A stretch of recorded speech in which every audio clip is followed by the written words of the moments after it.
This is a man who takes a pencil to his brother Roy's eyes every night before he leaves the house. But he didn't do it to hurt Roy. It was to see if Roy was asleep, because he could never let Roy find out his secret. At first, Roy didn't think much of it, but then Jack went out every night. He sensed something was wrong. To find out what Jack was doing, he pretended to be asleep that day. As soon as Jack left, he followed him out the door. He didn't expect to find anything wrong with Jack as soon as he walked out the door, because Jack's left leg had always been lame. But now Jack was walking fast. Realizing something was wrong, he hurriedly followed him and found that Jack and a group of people came to an alley. The strange thing is, when they saw Jack, they all nodded and bowed. They even called Jack their boss. Jack arranged some things and then left the place. When Roy saw this, he immediately went after him. But as he continued to follow him, a pair of big hands suddenly covered him from behind. The strange thing is, he woke up safe and sound in his home, and yesterday's Jack was sleeping behind him. He asked Jack what he did last night, but Jack pretended that nothing had happened and said he hadn't been anywhere. When Jack didn't tell the truth, he immediately went up to him and fought with him. Jack said he might have had a dream last night. Then he asked him if he'd taken his medication. Roy thought about it. He hadn't taken any pills, so he calmed down. He watched Jack walk out of the house with a limp. He believed that last night was a dream, but just as he was trying to do his homework, he suddenly found a broken pencil lead on his desk. It was obvious that Jack was lying to him. He must have something to hide. The boy often heard banging from upstairs, but the family insisted they didn't hear it. At first he didn't care, but at night,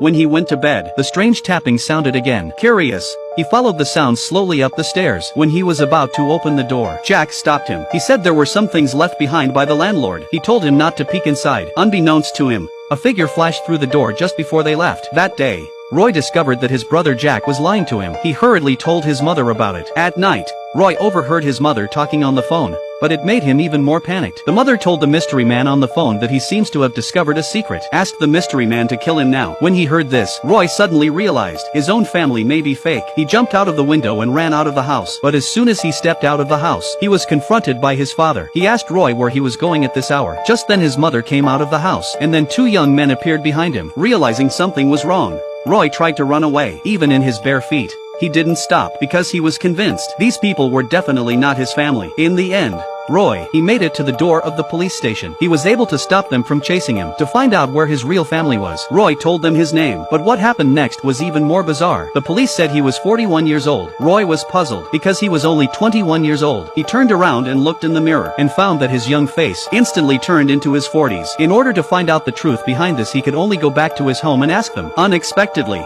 when he got home, the actors simply stopped acting. They told him that they were not his family. They also told him about a murder case that happened in this house 20 years ago and that he was the murderer. He was to be handed over to the police.